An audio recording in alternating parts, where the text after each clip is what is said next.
Oke, selamat datang kembali teman-teman. Di sini saya akan menjelaskan penggunaan visualisasi data menggunakan Tableau.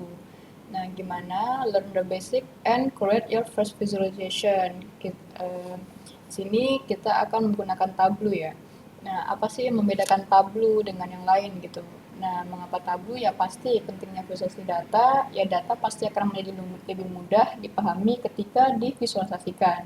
Pastinya membantu pengambilan keputusan lebih cepat dan akurat yang udah kita pelajari di bagian pertama.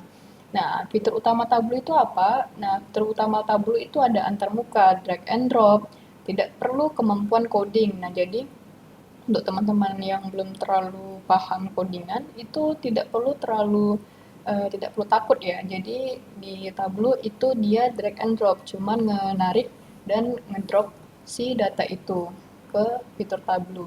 Nah, fitur Tableau itu adanya integrasi data beragam terhubung ke Excel, database, atau layanan cloud.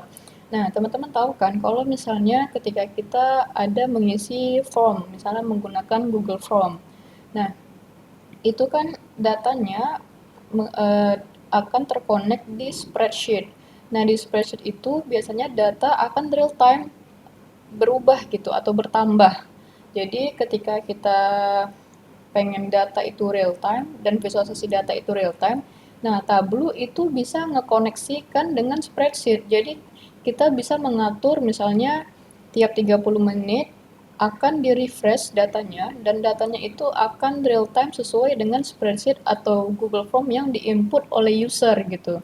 Jadi teman-teman jika ada survei atau ada lainnya yang menggunakan Google Form, nah itu ketika menggunakan Tableau, datanya akan real time terupdate. Jadi teman-teman tidak perlu memasukkan ulang data-data itu dan mengulangi data visualisasinya gitu dan tidak perlu. Jadi akan langsung di-update otomatis oleh Tableau. Nah, inilah kekuatan dari Tableau gitu. Jadi dia integrasi datanya juga bisa real time, kemudian banyak sekali integrasi datanya gitu. Nah, kemudian ada dashboard interaktif. Nah, pengguna dapat berinteraksi langsung dengan data. Nah, di sini kemudian ada komunitas Tableau.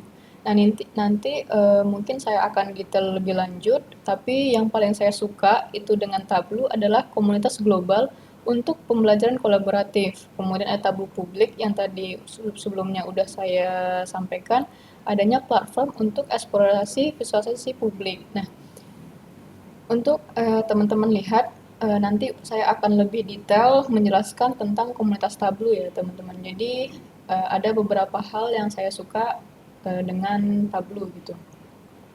Nah, mungkin kita langsung praktek saja.